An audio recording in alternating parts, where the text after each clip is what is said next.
आप सभी का स्वागत है हमारे इस YouTube channel online Sanskrit education में। हम लोग मंगलाचरण करते हैं। गुरु ब्रह्मा गुरु विष्णु गुरु देवो महेश्वर गुरु साक्षात परम ब्रह्म तस्मै श्री गुरुवे नमः। इस प्रकार से हम लोगों ने मंगलाचरण प्रारंभ करके आज की प्रश्नोत्तरी पुनः हम लोग समास पर करेंगे। हमारा पहला प्रश्न है, आइए हम लोग देखते हैं। द्वंद्व समासः अस्ति, द्वंद्व समास है। द्वंद्व समासः अस्ति, हमारा विकल्प है अन्य पद प्रधान, पूर्व पद प्रधान, उत्तर पद प्रधान, उभय पद प्रधान। तो अन्य पद प्रधान क्या कहता है, जिस समास के पद में पूर्व पद और अन्य पद दोनों मिलकर के अन्य पद की प्रधानता करते हो तो वहां पर बहुब्रीहि समास कहलाता है। वहां पर कौन समास होता है? बहुब्रीहि समास होता है। जैसे पीतम अम्बरम, पीतम अम्बरम यस्य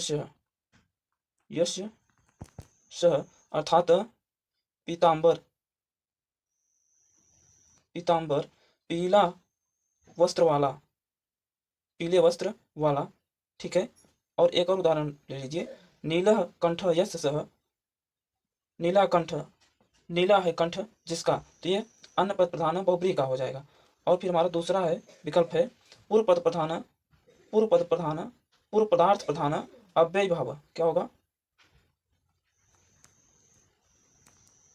अव्ययी भाव समास का इसका उदाहरण है यथाशक्तिम, यथाशक्तिम उपनगरम, नगरस्य समीपम। ठीक है। इस प्रकार से और उदाहरण है। फिर हम लोग अगले विकल्प पर चलते हैं। उत्तर पद प्रधान तत्पुरुष समास, उत्तर पद प्रधान तत्पुरुष समास। इसका उदाहरण है मासेन पूर्व, मास से पहले, या पादेन खंजः, वह पैर से लंगड़ा है। ठीक है। तो ये उत्तर पद प्रधान का उदाहरण है। और फिर ये उभय पद प्रधान, इसमें दोनों पद की प्रधानता होती है। जैसे रामस्य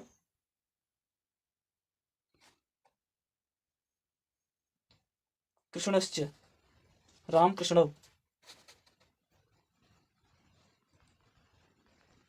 ठीक है।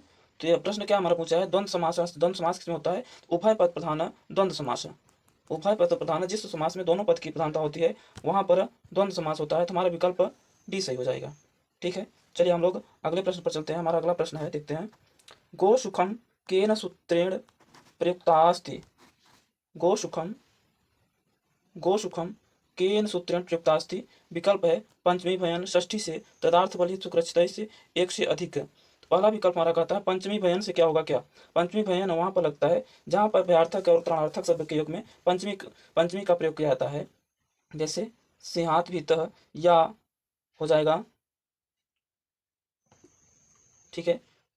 तो ये पंचमी भयन में हो जाएगा, सिंहात भीतः पंचमी में हो जाएगा।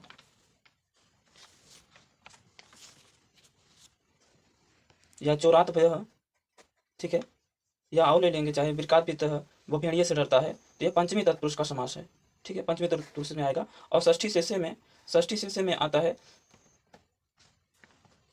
जैसे नराणाम पति है, नरपति है, नराणाम पति है, नरपति है, राजपुरुषः, राज्ञः पुरुषः,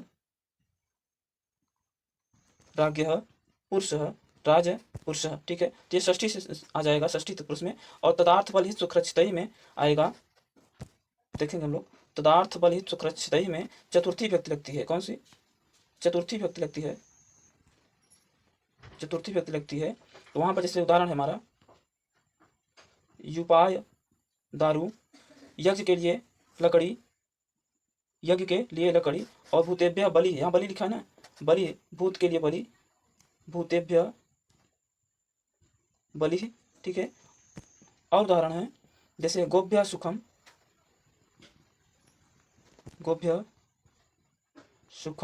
गाय के लिए सुख। और कौन सा है? रक्षित ही है, गोभ्य रक्षित, गोभ्य गाय के लिए रक्षित, गाय के लिए रक्षा करना। ठीक है। तो हमारा पूछा क्या है, गो सुखम केन सूत्रेण प्रयुक्तास्ति। गो सुखम किस सूत्र से प्रयुक्त है, तो यहाँ पर उसका सूत्र है तदार्थ बलि भूतेभ्य बलि है, गोहितम गो सुखम, ठीक है, गो रचित ही है। तो ये सभी सूत्र जो है ये चतुर्थी विभक्ति में आते हैं। यह हमारा इसलिए विकल्प जो है विकल्प सी सही हो जाएगा इसका। चलिए हम लोग अगले प्रश्न पर चलते हैं, देखते हैं अगला प्रश्न हमारा क्या है। हाँ, सिंह भीतः पदे समास अस्ति। सिंह भीतः पद में समास है, सिंह भीतः में समास है, तत्पुरुष समास है, तदार्थ बल हित सुकृचित से समास है, पंचमी भयन में समास है, एक द्व्याधिक एक से अधिक में। तृतीया तत्पुरुष कहाँ लगता है? तृतीया तत्पुरुष तृतीया तत्कृतार्थेन गुणवचनेन में, जैसे संकुलाखंड वह स्रोते से टुकड़ा किया गया, या दानेन अर्थ दान के लिए, ध्यान से प्रयोजन जो किया गया दान के लिए प्रयोजन, और जैसे कि पितृ सदृश पिता के समान, ठीक है, और पादेन खंज हस्तेन लुंज कर्णेन बधिर, वहाँ पे तृतीया तत्पुरुष होता है, ठीक है। बी विकल्प है तदार्थ बलि सुखरचित है, भूतेभ्य बलि है, गोहितम गो सुखम गोभ्य रचित, ठीक है। तो ये इसमें चतुर्थी व्यक्ति लगती है, चतुर्थी व्यक्ति लगती है। पंचमी भयन में भयार्थक और त्राणार्थक शब्दों में पंचमी विभक्ति लगती है, ठीक है। जैसे चोरात भयम, चोर से डरा हुआ, चोर से भयभीत। और सिंहात भीतः, सिंहात भीतः बाघ से डरा हुआ, सिंह से डरा हुआ, ठीक है। तो वहां पर यह उदाहरण आ जाएगा। तो इस प्रकार से पंचमी भयन में भयार्थक और त्राणार्थक और रक्षार्थक शब्दों के योग में पंचमी भयन से पंचमी विभक्ति होकर के तत्पुरुष समास हो जाएगा, ठीक है। तो हमारा यहाँ पर विकल्प सी सही होगा। चलिए हम लोग अगले प्रश्न पर चलते हैं।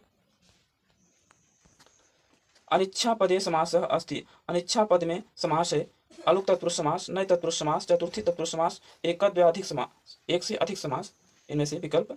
तो अलुक तत्पुरुष क्या कहता है? अलुक तत्पुरुष यह कहता है जिस समास में अलुक न लुक हो, जिस समास में दिखाई न दे, दिखाई न पड़े वह समास, ठीक है, न लुक ठीक है। जैसे आत्मने पदम, लुक न हो, छिपे ना, वह उदाहरण छिपे ना, समस्त विग्रह करने पर भी, समास विग्रह करने पर भी, और समास समस्त पद रहे तो सेम रहे, बराबर रहे। जैसे आत्मने पदम, आत्मने पदम बराबर क्या हो जाएगा? आत्मने पदम ही होगा। और जैसे है देवानाम प्रिय, देवानाम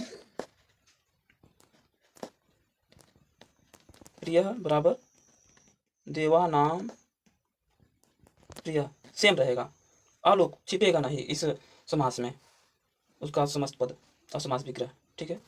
और नए तत्पुरुष में इसका पूर्व पद क्या कहता है? पूर्व पद जैसे न आए, उसके पर वाले पद में यदि अज आता है यानी स्वर आता है तो न के स्थान पर हो जाएगा अन, क्या हो जाएगा? अन आदेश हो जाता है। जैसे यहाँ पर दिया है अनिच्छा, क्या दिया है? अनिच्छा, न इच्छा बराबर अनिच्छा, ठीक है, आज समझ में ना। और देखते हैं उदाहरण, देख लीजिए। न आगतम, न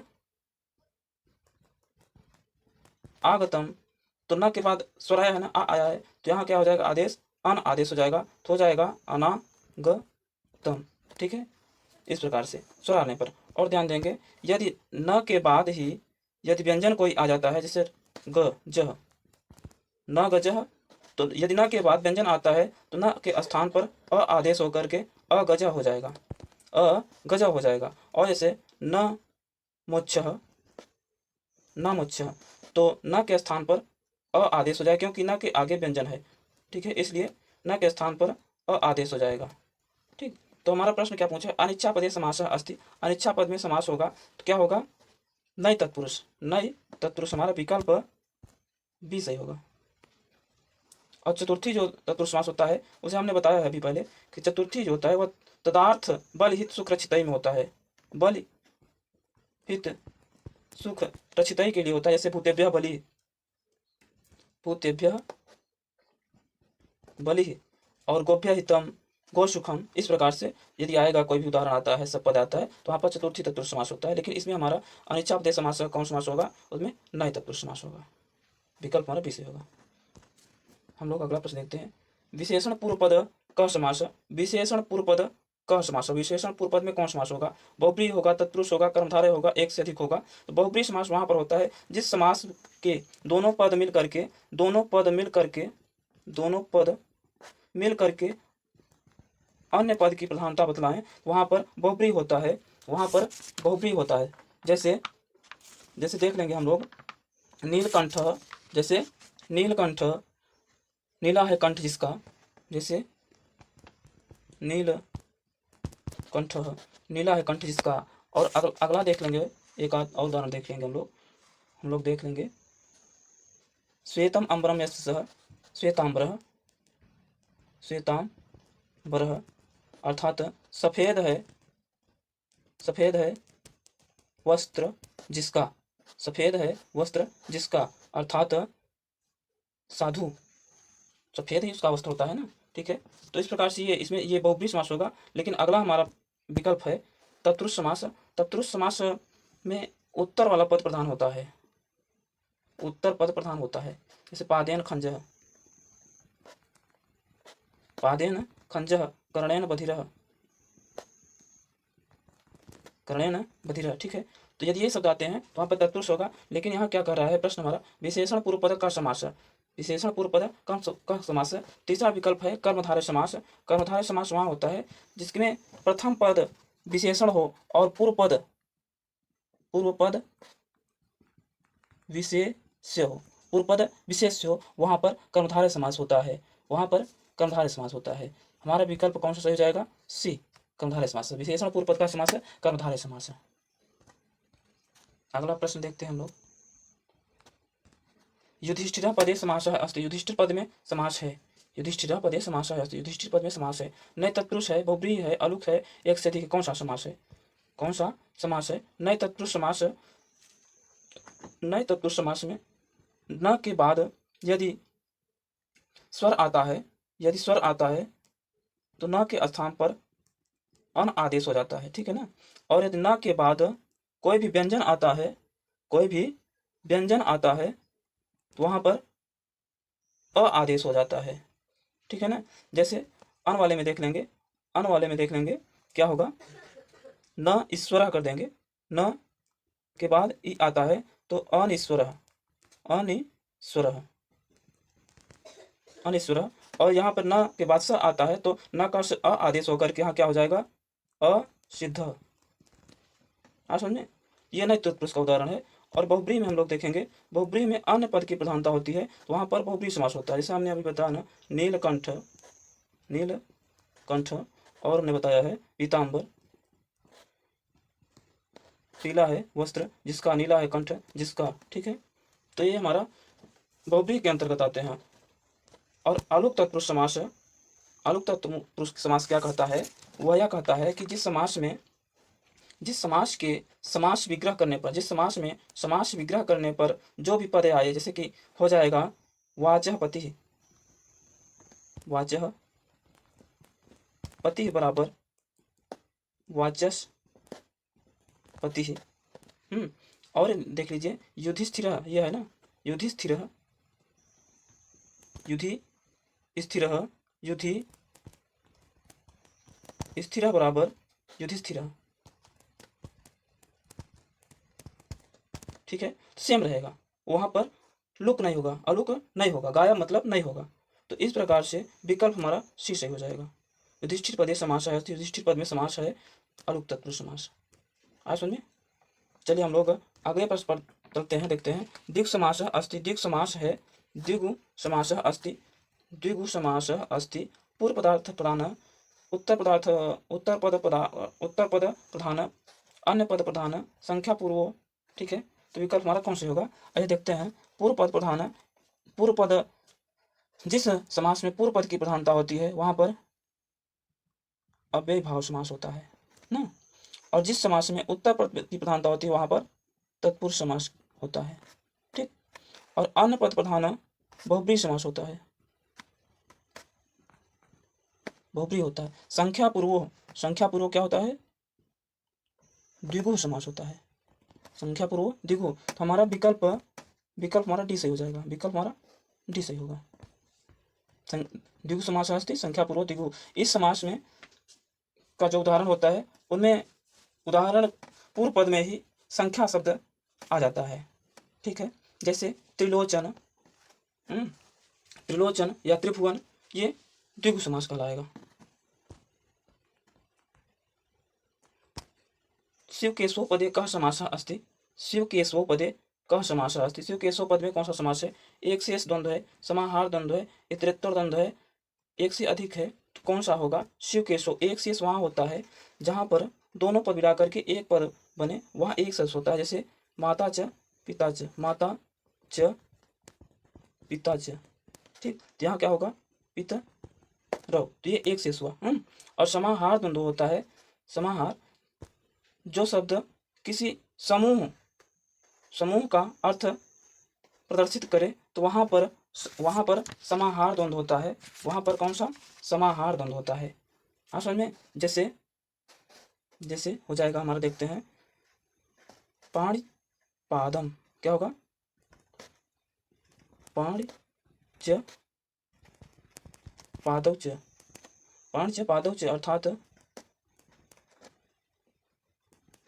पाणि पादम।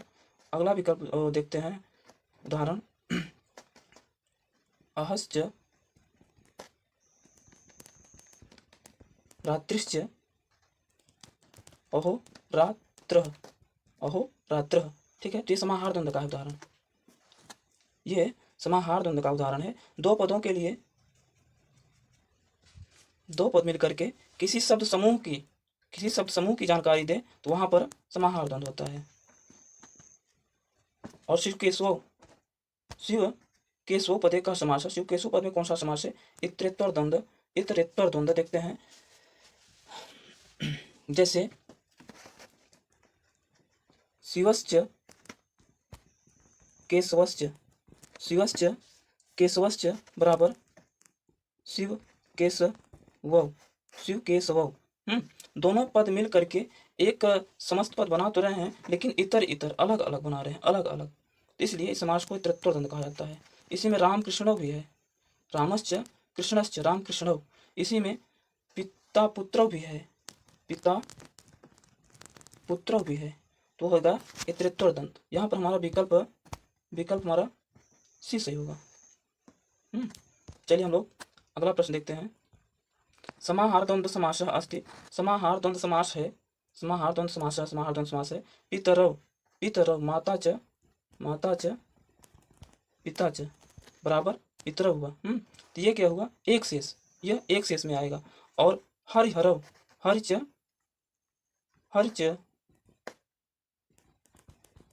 हरव च, यह क्या होगा? इतरेत्तर में आएगा, अर्थात विष्णु और शंकर, हरिच हरच, हरिच हरच, हरि हरव, विष्णु और शंकर, यहाँ क्या होगा? इतरेत्तर द्वंद्व होगा। इसमें इतरेत्तर होगा, हरिहरव में इतरेत्तर होगा। और पाणिपादम क्या कहता है? जिस समास के दोनों पद मिल करके किसी शब्द समूह की जानकारी दें, वहां पर समाहार द्वंद्व होता है। जैसे हम लोग देखेंगे, पाणिपादम, पाणि च पादौ च बराबर पाणि पादम, ठीक है ना। अहिश्च नकुलश्च बराबर अहि नकुलम।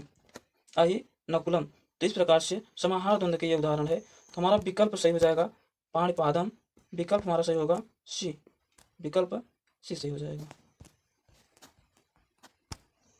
अगला प्रश्न है, अपुत्र पदे समासः अस्ति। अपुत्र पद में समास है, द्वंद्व होगा, तत्पुरुष होगा, बहुब्री होगा, एक से अधिक होगा, तो द्वंद्व समास होता है। द्वंद्व समास चार्थे द्वंद्व, च के अर्थ में द्वंद्व समास होता है। द्वंद्व के तीन भेद होते हैं, इतरेत्तर द्वंद्व, दूसरा है समाहार द्वंद्व, तीसरा है एक शेष द्वंद्व। तो ये द्वंद्व समास के भेद हैं। लेकिन इसमें क्या पूछ रहा है, अपुत्र पदे समास अस्ति, तो अपुत्र में समास द्वंद्व नहीं होगा, तो ये हमारा गलत हो गया। ठीक है, चलिए हम लोग, ये गलत हो गया। और दूसरा विकल्प है तत्पुरुष समास। तत्पुरुष समास के दो भेद होते हैं, इसमें भी दो भेद होते हैं, समानाधिकरण और दूसरा है व्यतिकरण। इसमें ये जो व्यतिकरण है इसके 6 भेद होते हैं, व्यतिकरण के 6 भेद होते हैं, तो ये भी नहीं होगा, ये भी अपुत्र में नहीं होगा। लेकिन हम लोग आगे देख रहे हैं बहुब्रीहि समास, अन्य पद की प्रधानता जहां पर हो वहां बहुब्रीहि होता है। इसके भी दो भेद होते हैं, व्यतिकरण और दूसरा समानाधिकरण बहुब्रीहि। लेकिन यहाँ पर हम लोग देखते हैं कि अपुत्र में क्या कह रहा है, अपुत्र में अविद्यमानो पुत्र यस्य सः, इसका क्या होगा, अपुत्र पद में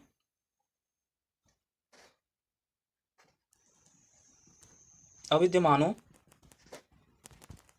पुत्र यस्य सः अपुत्र, अर्थात नहीं है पुत्र जिसके, नहीं है पुत्र जिसके, वही कहलाएगा अपुत्र। ये हुआ, तो हमारा यहाँ पर विकल्प सी सही हो जाएगा, सी सही हो जाएगा। अपुत्र पद में कौन सा समास है, बहुब्रीहि समास है। समासय भवति समास में होता है, क्या होता है, विस्तृत होता है, संक्षिप्त होता है, व्यत्यर्थाबोधक होता है, एक से अधिक होता है। क्या होता है समास में, विस्तृत बहुत विस्तार होता है, या संक्षिप्त होता है, क्या होता है, या व्यत्यर्थाबोधकम क्या होता है, व्यत्यर्थाबोधकम क्या होता है। समास में क्या होता है, समासनम क्या कहता है, अनेक पदानाम एक पदी भवनम समासः भवति, अनेक पदों को मिलाकर, अनेक पदानाम एक पदी भवनम, अनेक पदों को मिलाकर के एक पद होना ही समास कहलाता है। तो क्या हुआ, संक्षिप्तीकरण हुआ ना, जब संक्षिप्तीकरण हुआ तो हमारा विकल्प भी सही हो जाएगा। समास में क्या होता है, संक्षिप्तता होती है। और ये व्यत्यर्थाबोधकम क्या करता है, यह व्यत्यर्थाबोधकम विग्रह भवति, व्यत्यर्थाबोधक क्या करता है, विग्रह करता है। विग्रह कितने प्रकार के हैं, 2 प्रकार के होते हैं, लौकिक और दूसरा अलौकिक। हाँ समझे, तो हमारे यहाँ पर विकल्प क्या सही हो जाएगा, विकल्प हमारा बी सही होगा। ओके, समझ ना। चलिए हम लोग अगला प्रश्न देखते हैं। हाँ, तो आज की हमारी यह समास की प्रश्नोत्तरी समाप्त हुई। इसी के साथ नमः संस्कृताय, हम लोग कल पुनः मिलते हैं अपनी प्रश्नोत्तरी क्लास में।